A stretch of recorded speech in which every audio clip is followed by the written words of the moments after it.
So Monday, the national championship game is playing, and it's again Alabama Crimson Tide against the Ohio State Buckeyes.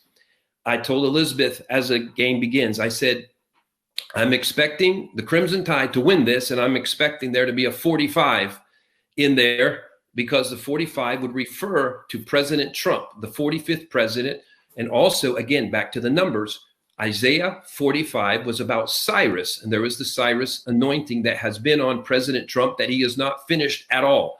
We could not consider him having had the Cyrus anointing if he were done now, because he's just now called to get into the really serious part of the Cyrus anointing.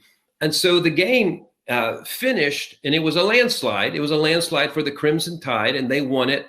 And that was exciting all on its own. But I was even looking, I said, Lord, you said 45. It was 52-24.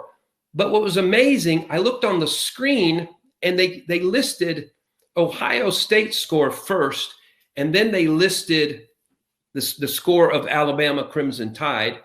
And then actually, when I looked in the morning on, I think, ESPN, they did it the same way. Seems unusual. Usually you put the team with the higher score first and the other score afterwards.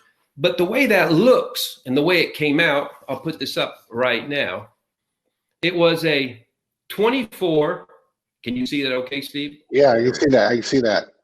24-52. And then right in the middle of that is kind of covert a 45. So it's a 45 with a 2 on either side. And I went, oh, I kind of went that even as I was watching it. There is 2 terms. 45 was not put in there for 1 term. He was put in there for 2 terms.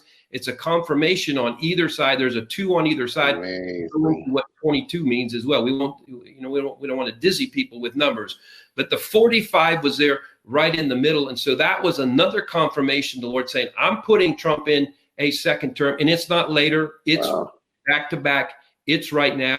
It's part of the Crimson Tide that's coming in.